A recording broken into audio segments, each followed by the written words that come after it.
So cool. Hi, everyone. I'm Alina from Prod. I'm excited that you all came here for this talk, and I will introduce to you our speaker of tonight, Dr. Klemens Egger. Klemens did his undergrad in Germany, Munich, in chemistry and biomedical neuroscience, right? Yep. And then he came to Zurich to do his PhD in the lab of, in the group of Milan Scheidegger, right, at UZH. And during his PhD, he worked a lot also with Paul Cumming from University of Bern. And he will present today some of that work. And currently, he's a postdoc in Bern. Yeah. Klemens, the floor is yours. Yeah, thank you for the kind introduction. Can you hear me all right? Yeah.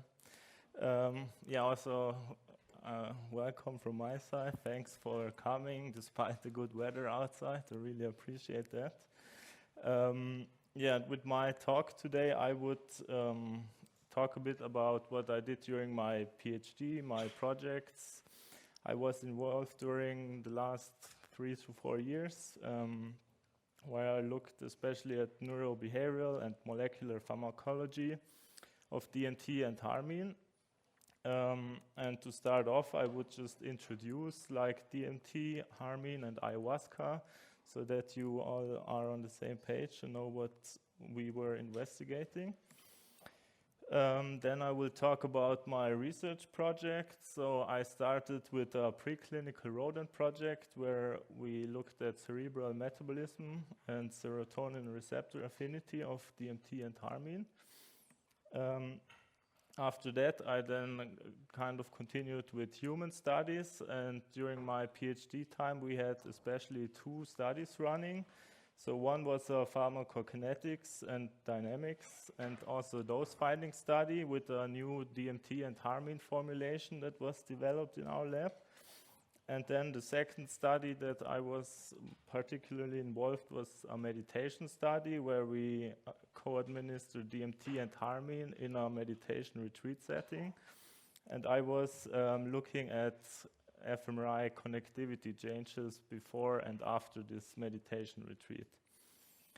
And then I will just continue with concluding what my projects kind of could show.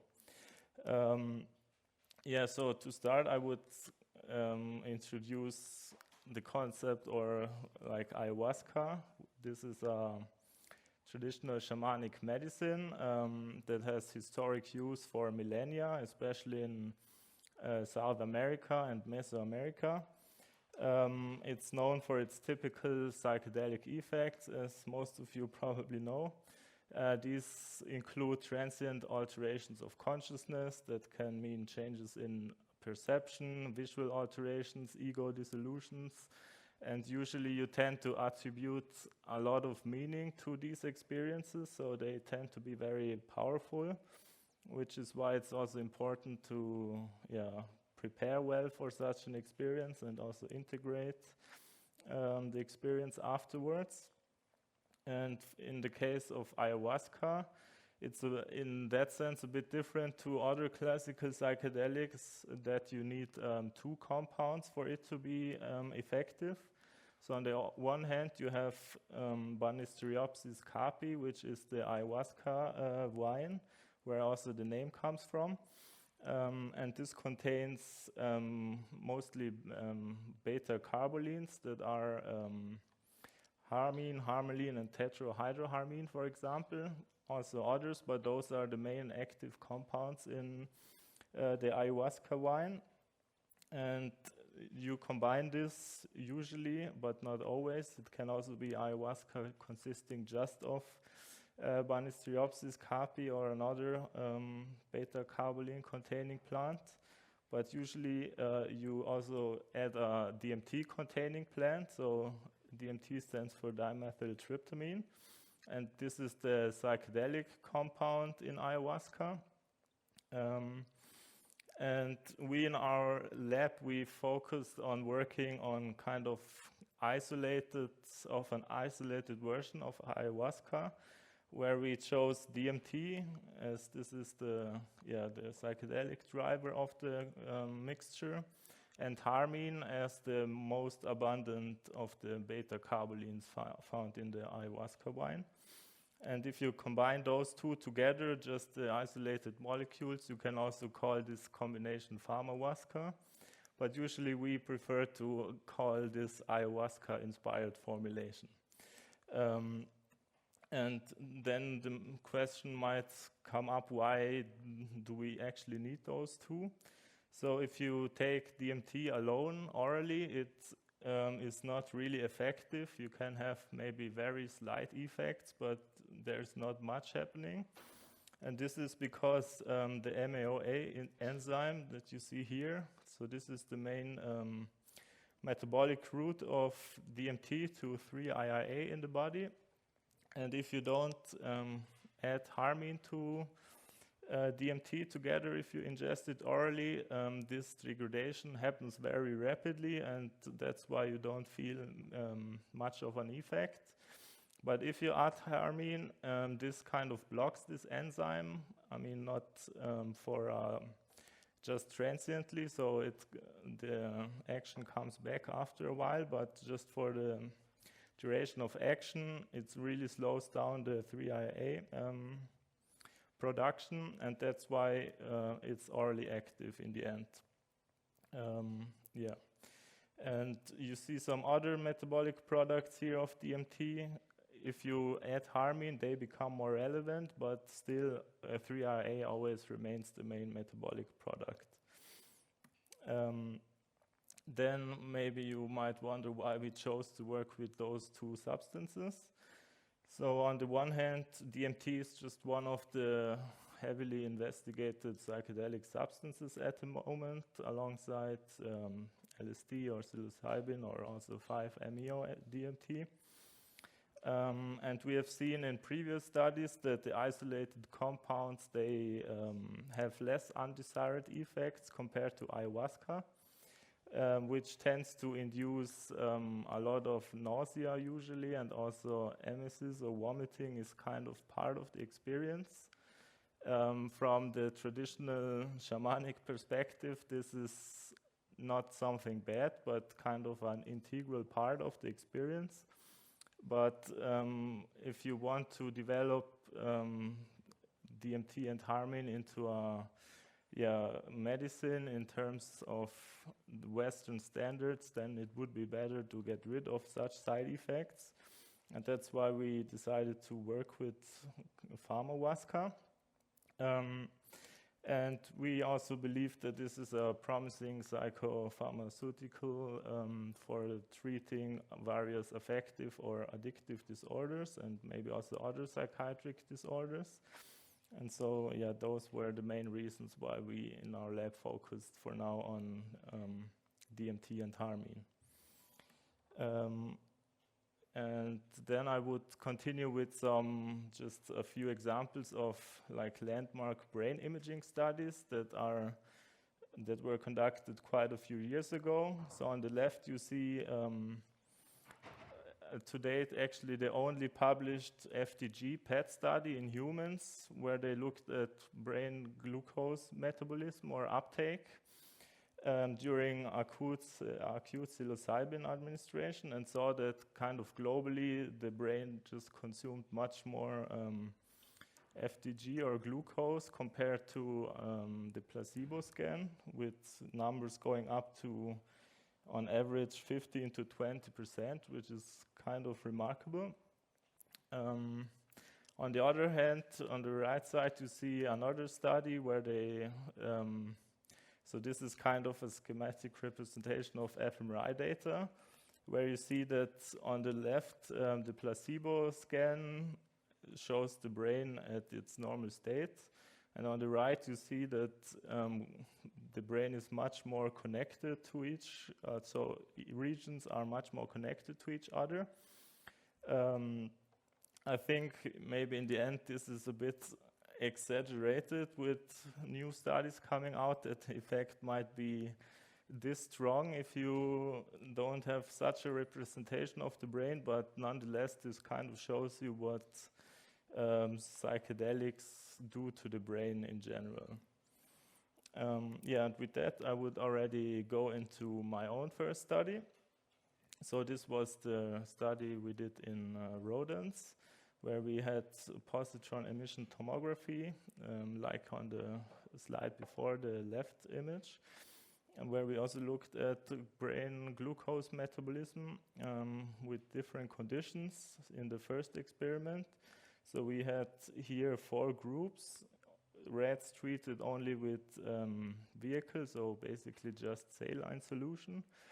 Some rats only DMT, some rats only Harmine, and some rats got both. And we chose here a rather low dose. And we did repeat some of the experiments from experiment 1, again with a higher DMT and Harmine dose of 3 milligrams per kilogram. Yeah, and here you can see some of the results of this study. So in this table you see brain concentrations that we measured after the experiment. And what we kind of wanted to test here is just if in the brain the metabolism just behaves as you would see in just from taking blood samples. And if you just look at those first 2 columns, then you see that the group that only got DMT, at the time point of measurement, we found 3-RA, so the main metabolic product of DMT, present almost completely, so like 97% of the original compound are already metabolized. At the same time point with adding Harmine, we see that we have like 1/3 of the original dose is still present as DMT, while 2/3 are still metabolized to 3-RA. And if we repeated this with the higher dose, you kind of see that the DMT ratio gets much higher, where here still 3/4 of the DMT are there unchanged, while like 1/4 is already metabolized. So this was just to, again, test and prove that the expected metabolism works also in the brain. So that kind of just worked as expected. And then with regard to our serotonin receptor occupancy test that we did, so the 5-HT2A receptor is kind of the main candidate of inducing psychedelic effects. So it's believed that psychedelics bind to this receptor, and this is strongly correlated to actually inducing psychedelic effects. But interestingly, and this was kind of surprising to us, we didn't see any changes between our treatment groups. So with Harmine and DMT, we saw kind of the same as with our vehicle treated group. And that's why we decided to redo this experiment with a higher dose, because we thought maybe just the dose was too little, but we still didn't see anything, which is still a bit puzzling to us. But yeah, maybe we had selected a time point that was too late, since in rodents the metabolism is quite faster than in humans. But on the other hand, we found high concentrations in the brain, so it's still a bit unclear why this happened, and according to the literature, this shouldn't have been the case. And with the FDG PET study that we only did in the first experiment, we also didn't see changes in glucose uptake between the groups, which was also surprising given the image that I showed you before, where we saw a global FDG uptake increase of about 20% with psilocybin in humans. But nonetheless, this is what we got. And yeah, I think it could be worth to do these experiments with like different doses to see if at some dose threshold then the same effects are emerging as in the human study. I think this is just a repetition of what I just mentioned. So yeah, maybe just to add here for the 5-HT2A receptor, occupancy, we were thinking if maybe DMT is somehow internalized into neurons, so it's taken up into the nerve cells without interacting with the receptors. I mean, this can't be proven with our study, but it has also been believed with other papers or studies that DMT might be an important endogenous compound and maybe act as some sort of neurotransmitter. And for that also some internalization mechanism would be necessary.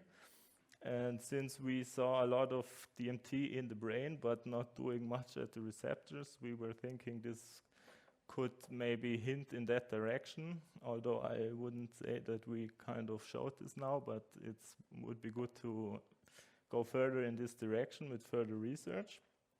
But I mean, that would be a matter for another PhD project, I guess. And now I would continue to our human studies.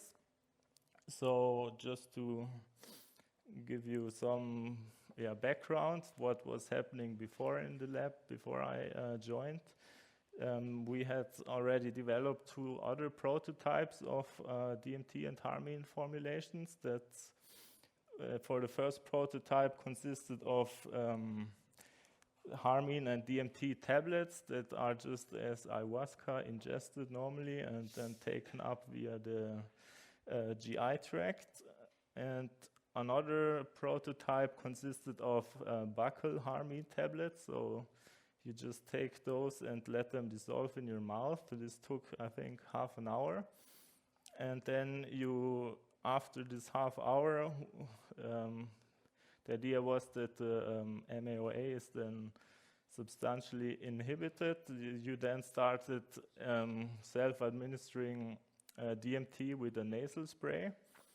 And there we had, I think, up to 10 administrations, like 10 to 15 minutes apart, which also has the advantage that participants could, if they felt the effects too strongly, could stop at any point and didn't need to take the full dose. Although I think in the end this rarely happened, but it's just a nice thing to, kind of be a bit more in the driver's seat in terms of how much of an experience you will get. And these prototypes have been tested and published in these studies here. And I guess overall it worked very well, but there were still some things that could be improved. For example, with the DMT nasal spray, participants reported that this was kind of a harsh sensation in the nose, and it was not the most pleasant, and also maybe a bit, not the most easy way of applying drugs. Also, if you think of how to do this then in clinical population or in clinical studies later on. And that's why our pharmacologist, Dario Dornbier, worked on again, an improved formulation. And he here used those template inverted particles, where you can just imagine this as some like hollow structure consisting of calcium phosphates based molecules, and this hollow cavity can be filled with active drugs. So here you see kind of the same thing with an electron micrograph. Here in the middle, this would be this stage where you see a hollow cavity. And here on the right side, you see if you load this with a drug, then these cavities get filled. And the advantage of this tip particles is that they very well adhere to the oral mucosa, and you can just take up a drug via the mucosa without needing to swallow them. And so it's also a faster and probably more standardized way of applying a drug. And in the end, we used this for our study also. So we had DMT and Harmine loaded into those cavities. and then pressed this into tablets that were just administered orally. They then dissolved quite quickly in the mouth, and the drug stick to the mucosa and then was taken up by circumventing the GI tract, which we also thought might help in reducing side effects. And in the end, we aimed for psychedelic effects that lasted for 4 to 5 hours, so similar to what you would get with ayahuasca or psilocybin. And then we did our actual study in humans. So this was our study room. So we were really lucky that at the Psychiatric University Hospital of Zurich we had this study room that we could use and kind of decorate a bit so that it makes sense for a psychedelic study, kind of far away from a sterile clinical room. So that was kind of the intention, more a cozy living room atmosphere. And with this study, our research aims were to first characterize the pharmacokinetic and dynamic properties of this new formulation, and also understand the drug-drug interaction of our compounds better, since if you co-administer 2 drugs, from the pharmacokinetics perspective, it gets a bit more complicated than if you just work with one substance. And then also we wanted just to test if the formulation is safe and is tolerated by the participants. And also, before we mainly had studies with individual participants at a time, and here we could test 4 participants at the same time, which is also kind of more closely to a traditional ayahuasca setting, where you also have usually group settings. So this was a good addition in terms of setting. Here you can see the study design. So in the end, we had 6 different study days per participant, and each of the participants sticked until the end, which is really nice, and we were really grateful for that. But we had kind of 2 sequences where we first, for sequence 1, for example, we had first 3 days with a constant DMT dose and with increasing Harmine doses, so that we have Harmine titration. And for the sequence 2, so the other half of the participants, we switched this, so increasing DMT doses with fixed Harmine dose. Then on the 4th day, we tested just Harmine or just DMT, just to see if this would also do anything in this setting. And on day 5 and 6, the participants then received the doses that they didn't receive in the first titration, so that in the end, each got 5 same doses and 1 dose that was either just Harmine or DMT. And we collected a lot of blood, which you can see here, with kind of long study days. So our participants always came, I think, at around 8 in the morning and left at around 7 to 8 in the evening. So it's really full days spending in the lab. And then I would show you here our pharmacokinetics results. So, I mean, essentially it's kind of straightforward if you look at DMT concentrations in both titration series. So here darker colors mean higher doses, and as you would expect with higher administrations, you get also higher blood concentrations of DMT and also of Harmine. And if you see 3RA, the concentration here goes up to between 4,000 and 6,000 nanograms per milliliter, while for DMT it's peaking at 33. So we can still say we were far from complete blockage of MAOA, but this would also not be a safe thing to do in the end, so I think that's fine. But you see that 3RA is still always the main compound that we could measure. And what we also saw here, which was kind of interesting, that with higher DMT doses, the peak of harmine concentrations shifted a bit to later time points, which could mean that DMT has some pharmacokinetic effect on how harmine is processed in the body. It could also mean that this is rather something that has to do with maybe competition at the oral mucosa, so just some absorption effect, that if you take too much substance at some point, it can't be all taken up as quickly anymore. But from our results, we can't really say what the mechanism here is, but it would be interesting to follow up with more specific studies and testing what the role of DMT on harmine pharmacokinetics really is. And then also we checked for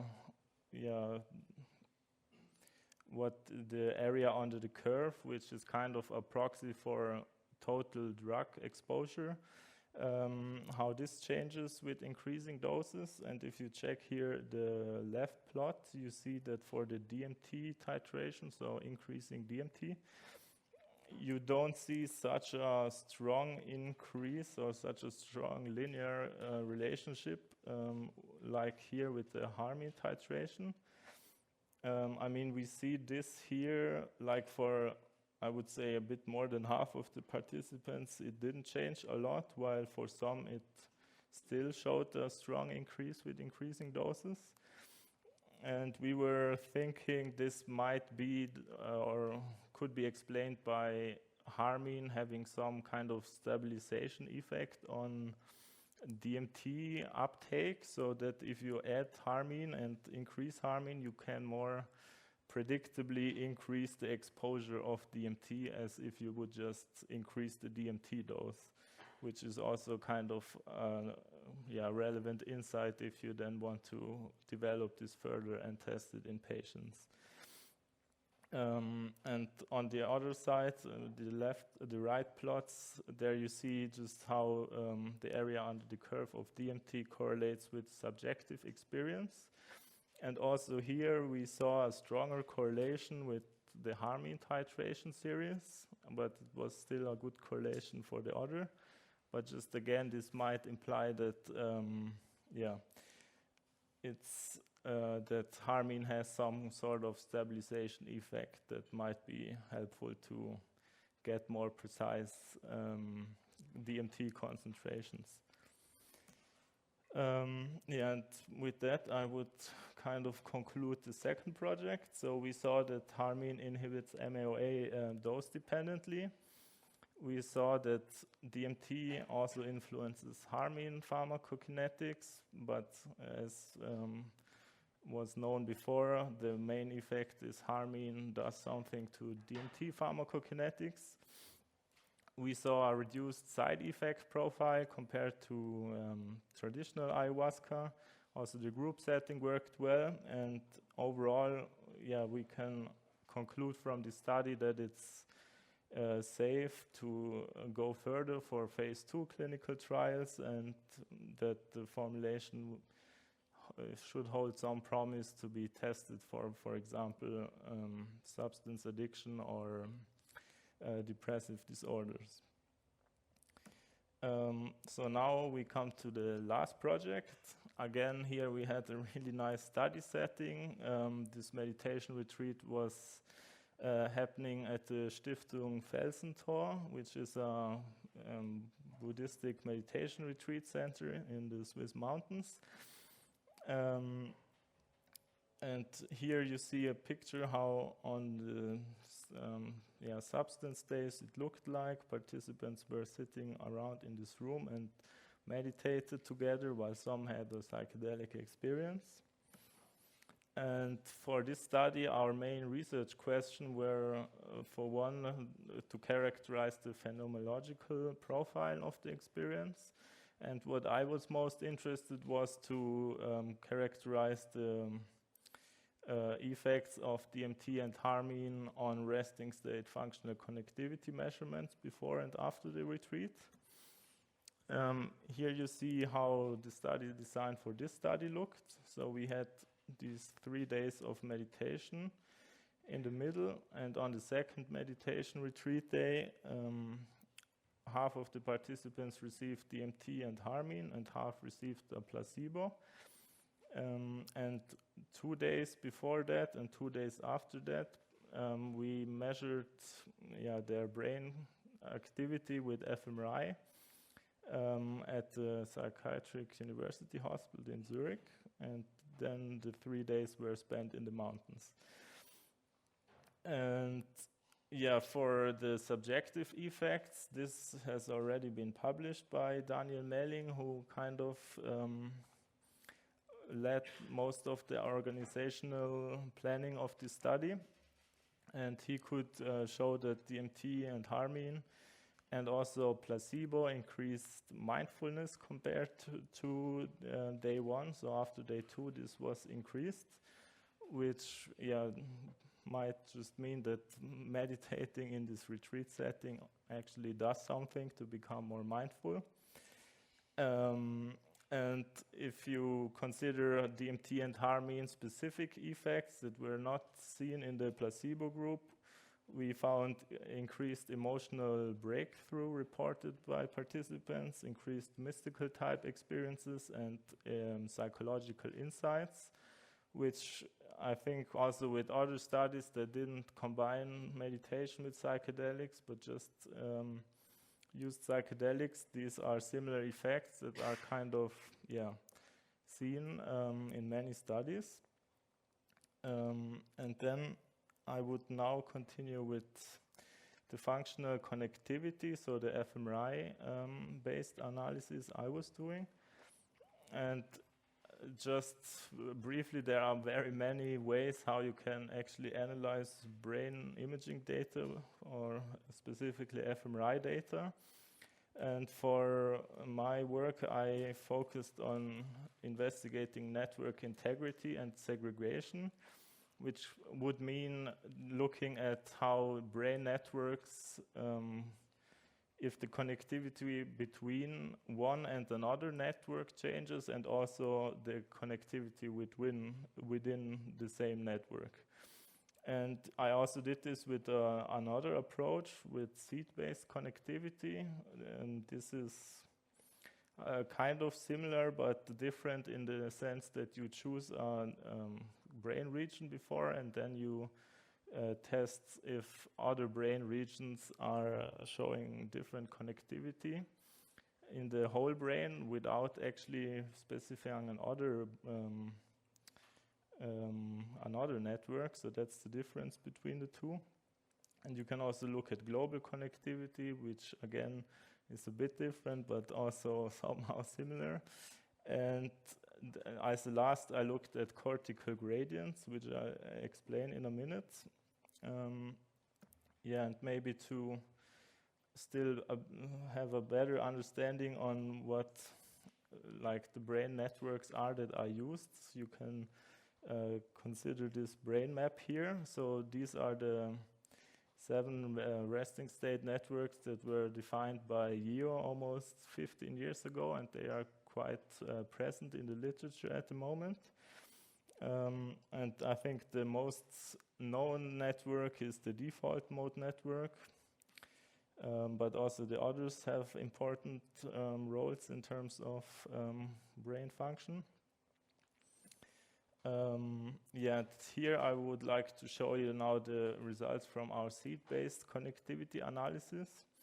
So what was interesting is that if we only compared the placebo scans before and after, we saw that after the meditation retreat in several networks, we found decreased connectivity between brain networks, while if we considered the DMT and Harmine scans only, we saw the opposite, so increased connectivity between some networks and some other brain regions. And if we have this contrast here, where we contrast the DMT and Harmine with the placebo, only after the experience we saw an increased connectivity between the salience network and this cluster here, which lies in the visual network. And if we considered the whole data, we again saw this like down here, but also the other way around. So if we chose the visual connectivity network as a seed regions, we saw increased connectivity to the insula, which is again part of the salience network. So this is kind of just showing the same thing more or less and consolidates this finding. Yeah, so from that analysis, this was the most important takeaway. And then the last thing I would like to show you is the cortical gradient analysis. And just to give you some context, what a cortical gradient actually should mean. So you can understand the brain, or especially the cortex, in terms of some hierarchy that goes from sensory motor to transmodal or association cortices. And sensory motor would include visual network, for example, which you can see here, or also here the somatomotor cortical areas. And in more purple colors, you see here the default mode network, also some of the attention networks like salience network or the dorsal attention network. So there's this gradient happening, and you can use different biomarkers and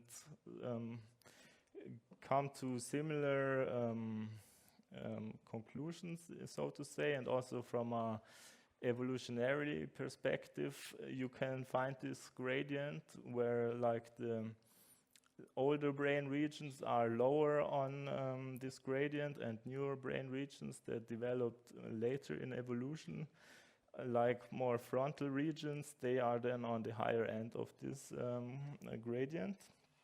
And what has been shown in literature is that psychedelics tend to reduce this gradient. Here in the example of a DMT study with intravenous administered DMT, you see here on top the cortical gradient in the placebo condition and here in the DMT condition. And here you just see that the colors are more uniform, which means that the gradient collapses somehow. And this could also be again interpreted according to increased global or brain connectivity between regions that wouldn't usually talk with each other so much. Also here you see this histogram gets much narrower for the DMT condition. And we were then interested if with our meditation study, when we test this just 2 days after, if we see similar things than here with this DMT study. But actually we didn't. So 2 days after, this was actually just the same as 2 days before.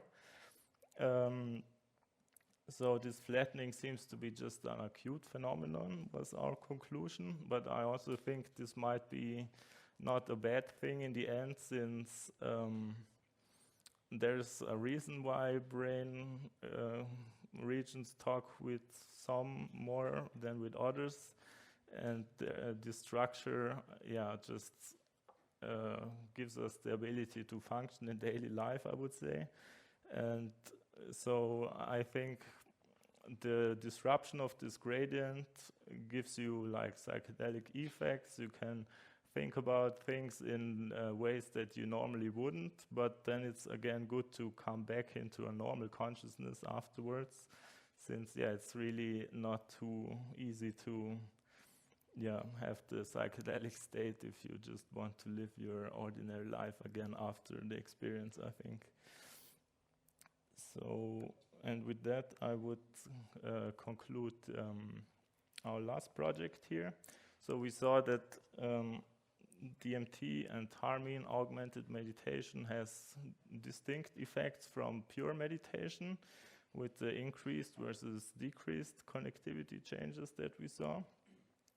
For placebo, we saw reduced visual and default mode network and visual salience network connectivity. This was also seen in other meditation studies, and there it was thought to correlate with enhanced attentional control and self-awareness, which would mean that also our participants benefited from those effects after just meditating. While in the DMT and Harmine group, we saw increased connectivity, especially between visual and attentional networks. This partially aligns with other ayahuasca fMRI findings, but again, some showed different results. For example, there was also seen the opposite of decreased visual salience connectivity after an ayahuasca experience. But I think it's always hard to compare studies directly, since this study, for example, was not in meditators, and maybe meditators just react a bit differently to psychedelics than the general population. So it's really difficult to say what is now the true effect in the end in that case. And to interpret our findings from our study, I was thinking maybe this means that so increased connectivity between visual and attention networks, that this would mean participants were spending more time reflecting on their experiences that were also often reported as containing very many visual elements. Or maybe they just experienced more mental imagery while they were in the scanner, and this is why we saw this increased connectivity. But we didn't ask our participants what they were specifically thinking about during our resting state scans, so this is rather speculative and would need further studies to maybe prove such a effect. But I mean, it was kind of what I was thinking when I looked at our results. And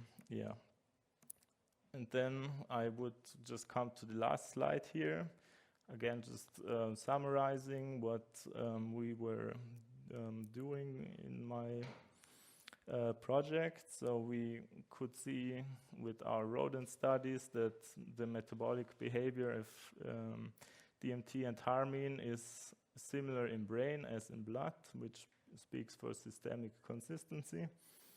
Regarding our serotonin receptor null findings, I think we would need also here more specific studies testing different doses to have a more clear understanding on the role of the 5-HT2A receptor for DMT's action.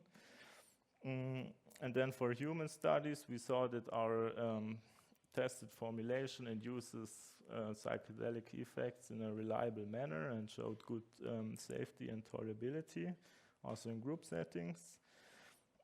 We could detect some further drug-drug interactions, which is, as I mentioned, relevant for future studies in clinical populations. And with the meditation study, we could also see that the formulation synergizes well with meditation. And this relationship is definitely worth exploring deeper, also in regard to clinical studies, because I think that being able to have this meditative mindset is really helpful to go through a psychedelic experience in terms of being better prepared and also maybe having nice tools to integrate experiences, especially if they might be a bit difficult, which could also happen. And then the calm mindset that you train with meditation would really help in that respect. And but also again, this is kind of already implemented in many clinical trials. And I think, it should just be that way also for the future. Yeah, with that, I'm at the end of my talk, and thank you for your attention. And now if you have questions, I'm happy to answer them.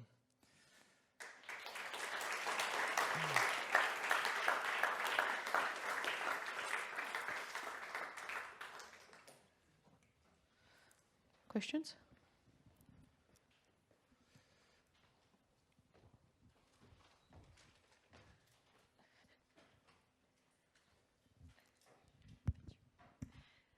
Thank you for the very nice talk. I was wondering what were the inclusion and exclusion criteria for the recruitment of participants for the last study, and were they different from the second study you presented? So, like, what was the process of recruiting participants for your last 2 human studies? Yeah, so they were different. Maybe I didn't mention it enough, but the meditation study was specifically made for people that already meditate a lot, and there we had like a formal number just set up. I think 1,000 hours of meditation practice they should bring already, and also they should have participated in other meditation retreats already, so that they are already familiar with just how a meditation retreat looks like, and otherwise just being healthy. And I think for the meditation study, the age range was between 25 and 60. And for the other pharmacokinetic study, we only selected participants between 25 and 45, and they should be healthy, but otherwise there were not specific criteria to participate in that study. I guess you had questionnaires about previous psychedelic experiences. Yeah. And did you select only people with no prior experience? Okay, yeah, sorry, that's also a good point. For the for the PK study, pharmacokinetics, we selected people that had at least, I don't know, a few experiences, since they had to go through 6, and this maybe is not the best if you don't know what you're signing up for. But for the meditation study, we didn't have this inclusion criterion, and there were some that didn't have any and some that had a few experiences before. Thank you very much. Welcome. Yeah, thanks for the talk and your work, your important work, and also thanks that I could participate in one of your meditation studies, which was a great experience, by the way. What I find puzzling is this discrepancy between the glucose metabolism shown in the Vollenweider study back in the 90s and your finding. Yeah. So what is your take? What is happening physiologically that could explain this discrepancy? I mean, since we also did our FDG PET study now in humans, which I'm just about to analyze, but here it looks like more similar to the Franz Vollenweider results. I don't think there is maybe now a difference between the substances, but rather that we had too low dose of DMT and Harmine in our rodent study. I think 1 milligram per kilogram might just have not been enough. And I think in hindsight, it would have been better to first just test the behavior with different doses and then choose a dose for the imaging part. But I think we didn't do that because of just limited time to perform this experiment, and just took a random shot, so to say. And in the end, yeah, I think a higher dose would have been better here. Yeah, makes sense. So you repeated the study in humans then, and you observed the same effect as Vollenweider was observing?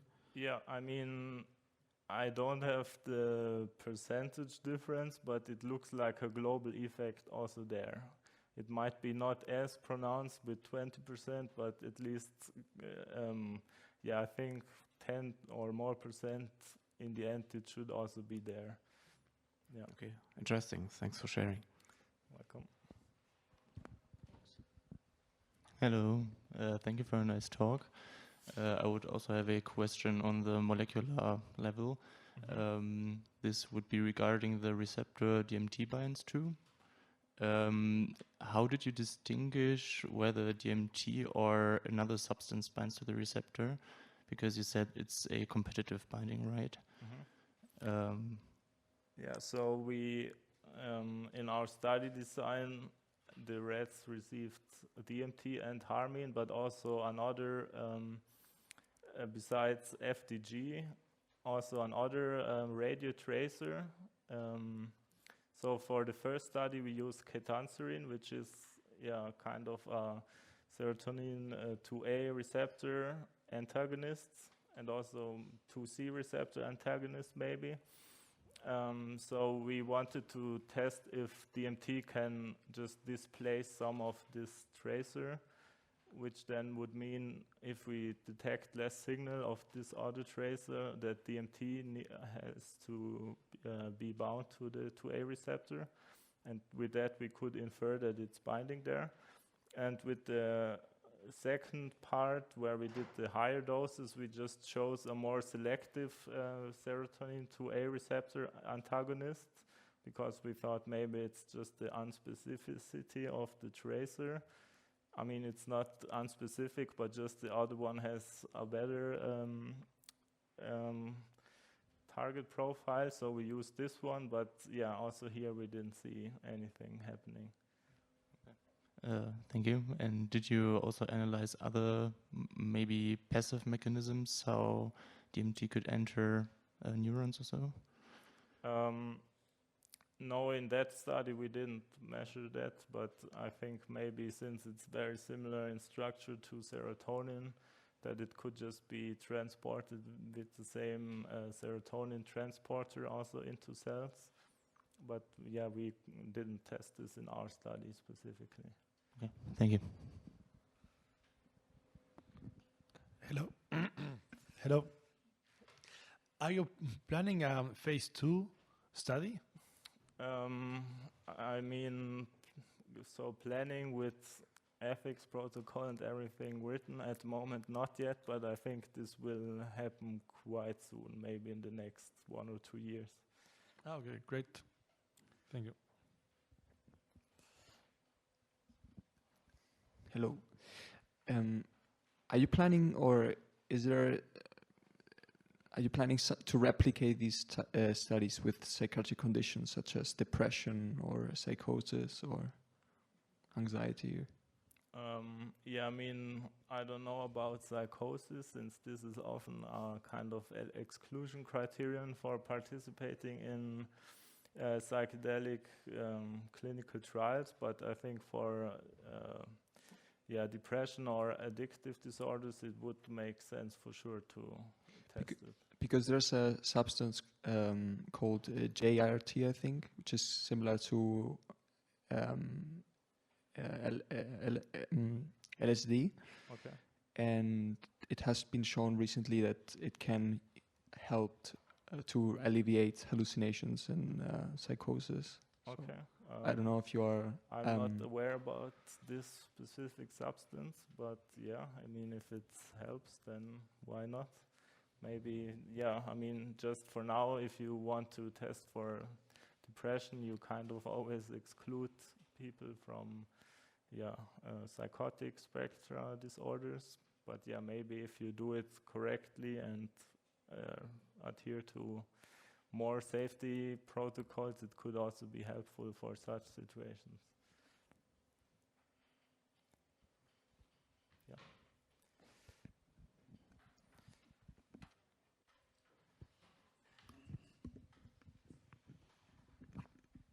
Thank you very much for the interesting talk. Unfortunately, I belong to those who have been excluded, but it's nice to see the results now.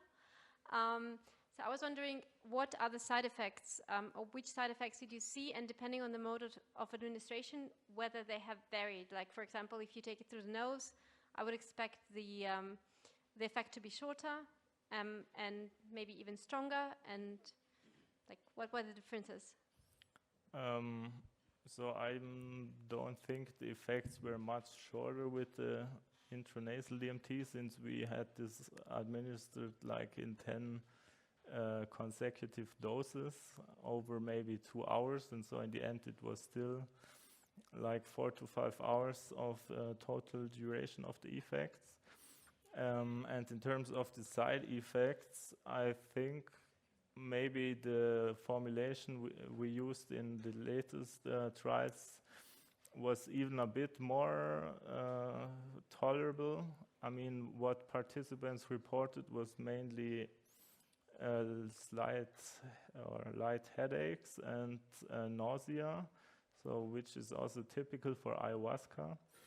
And in terms of frequency, I think kind of in the same range as with the previous studies with the other formulations, but with the difference that now we also included women that somehow seem to be more vulnerable to having nausea during our psychedelic effects, and the others were also only done in men but showed the same frequency. So I think in the end this last formulation might be again a bit safer or shows less side effects. But I think it's not that big of a difference between the last formulations. Okay, thank you.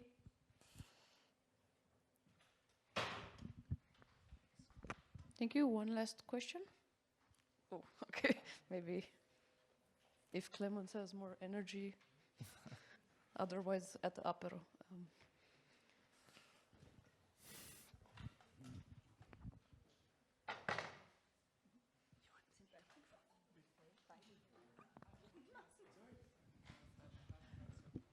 Hello. Do you have any idea why DMT has no tolerance in comparison with other psychedelics? Yeah, that's a good question. I actually don't know a specific mechanism that would explain this. But yeah, it's really true and interesting that you can kind of, if you wanted to smoke DMT each hour and get effects, and if you do the same with taking LSD, you don't get the same strength of effect at least. But I really don't know why this is now different between the substances. Okay. Thank you for your presentation. I have one question, which is, how does 5-MeO-DMT differ? And was also 5-MeO-DMT used during the studies? So I think we are currently planning to do studies with 5-MeO-DMT also, but we didn't use this in any of the studies I showed you here. And in terms of differences, I think what 5-MeO-DMT from a pharmacological perspective is kind of special is that it's more binding to the 5-HT1A receptor and not so much to the 2A receptor, which might also, explain why the 5-MeO-DMT experience is usually not so visual. So people describe it not as inducing geometric patterns or similar stuff that you would get from DMT. So just from the experience itself, they seem to be quite different, although they are both very strong psychedelics. But they are just, I think, quite different. And also the 5-MeO-DMT compared to other psychedelics is quite a different experience. Thank you.